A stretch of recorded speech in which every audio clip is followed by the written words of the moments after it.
Working alongside Google's iResearch team Google Brain, the researchers at DeepMind have released a new training environment for the cooperative card game Hanab.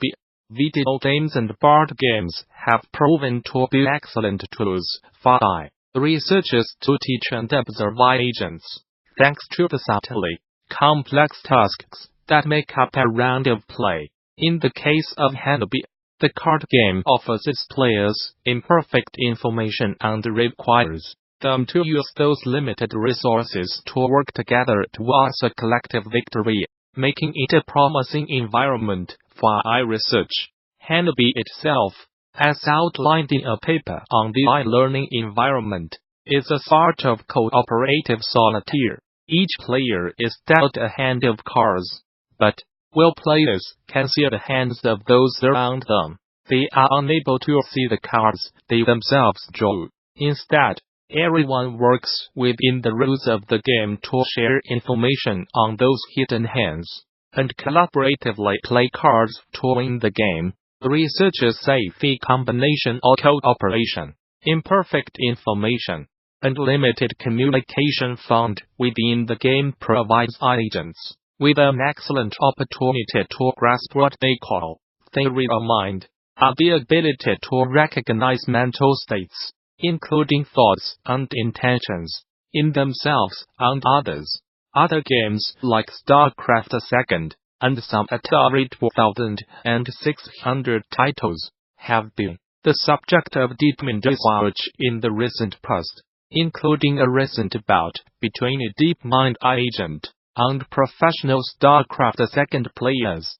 High-minded devs curious about DeepMind's recent work with Hanab can find the learning environment in its entirety up on GitHub.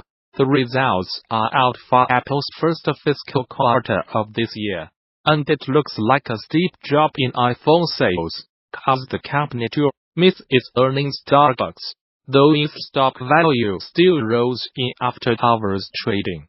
Over the holidays, during the 3 months ending December 29, Apple reported earning nearly $20 billion in profits on $85.3 billion in revenue, which seems like a good haul, but is 8 bit less than the record-setting $88.3 billion in revenue it generated during the same period last year. While the company saw earnings in almost every sales category go up year-over-year, a big drop in iPhone sales brought the company's bottom line down. Apple reported $51.9 billion in sales of iPhones during the quarter, nearly $10 billion less than the $61.1 billion iPhones brought in during the same quarter a year prior.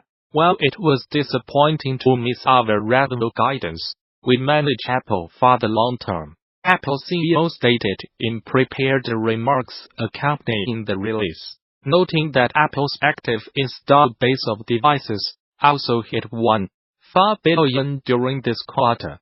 Apple is now projecting it will earn between $55 and $59 billion in revenue during the current quarter, which ends in March. Today, the team behind Call of Duty published a blog post celebrating the fact that the group has named a Call of Duty game as the #1 best-selling console game of the year. A decade straight, the streak starts with 2009's Call of Duty Modern Warfare and ends on last year's Call of Duty Black Ops 4. While the group's market data is notoriously incomplete, the numbers are pretty reliable when you are looking at console games, especially console games that, like Call of Duty, still sell a lot of physical copies. It's no surprise that a Call of Duty game would sell well, though series sales have slipped in the past. But it is interesting to see the company cross the finish line on this decade-long streak with Black Ops 4, which is significantly unlike any other game in the series. It famously has no single-player campaign, for one thing, and it's the first Call of the Tips game to be sold on Battle.net instead of Steam. Plus it has a new Battle Royale mode, Blackout, and late last year a special discounted Battle Edition of the game was put on sale last year that cut out the game's co-op zombies multiplayer mode in favor of just offering classic multiplayer and Blackout. Newsbrief. Square Enix has trademarked the name of Octopath Traveler, that's IA2D, graphical style in Europe, as reported by Gamasutra. The Japanese developer-publisher has trademarked the terms IA2D and IA2D. The company has used both to describe the Switch RPG's unique art style, which combines 16-bit character sprites and textures with polygonal 3D environments and high-definition effects. It's an interesting move, and one that suggests Square has plans to use the phrase game in the future to describe another Octopath title, or perhaps even a new franchise that employs the same graphical style. Bethesda has confirmed that it is issuing temporary bans to players who have accessed a secret developer room full of unreleased items for Fallout 76. This seems to be the first time Bethesda has publicly addressed the issue of players hacking into the developer room, as the studio provided an official statement first posted to the publish for a Facebook account. Eurogamer was able to obtain an official English translation of the post, which encourages players who have accessed these areas who have had their accounts banned to contact their support team. We are looking into accounts where players have obtained items by accessing areas of the game that are not intended for the public, the post reads. These areas are only accessible to PC players that are using third-party applications to get into these areas. In an effort to ensure the integrity of these characters and accounts, these accounts are being temporarily disabled pending further investigation. The discovery of the developer room led to unreleased items being shared among players, including cosmetic items and weapons not yet available to the public. Developer rooms are not uncommon, and they are usually used by developers as a space to test out new items. For single-player Bethesda games, developer rooms were typically accessed using console commands. Bethesda has reportedly moved the location of the developer room, but some parts of it are apparently still able to be accessed by players. Although players can still enter, they said they were no longer able to interact with the items inside some of the rooms. Reports have emerged that Bethesda is quietly working on its own entry in the emerging cloud-based game streaming race. According to The Verge, the service is called Bethesda Gaming, and is currently undergoing a selective alpha test on the NVIDIA Shield, though a Google Play rollout is reportedly planned for later this month. The trial, according to emails to alpha participants, aims to test the performance of the 135 streamable games offered in the closed alpha, while the existence of Bethesda Gaming is all but confirmed at this point. Most of the actual details about the app itself are less certain.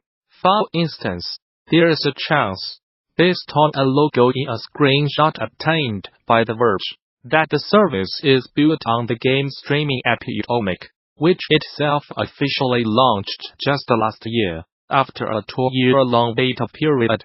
There is also the likelihood that Bethesda Gaming will eventually take advantage of 5G broadband, though the alpha currently only works with a Wi-Fi connection. A handful of job listings on Bethesda's website, spotted by The Verge, advertised that the company is looking to hire product managers for cloud gaming, 5G mobile gaming, and other related roles. News of Bethesda's secretive game streaming app comes just days after reports emerged that Amazon is reportedly looking at starting its own cloud-based service as well. though any information on Amazon's service comes from unnamed sources. That service is reportedly set to go live in 2020. Google, meanwhile, has already run public tests for its Project Stream cloud gaming attempt by offering beta participants the opportunity to play Ubisoft's Assassin's Creed Odyssey through its Google Chrome-based streaming app. The 2019 Game Developers Conference will feature an exhibition titled GDCDEDICATEDTOGAMES that uses alternative control schemes and interactions. Gamasutra will be talking to the developers of each of the games that have been selected for the showcase. Guitar Whizzes draws a pair of players into a battle of sound and light, having them play dueling guitars to launch magical beams at their opponent. Meanwhile,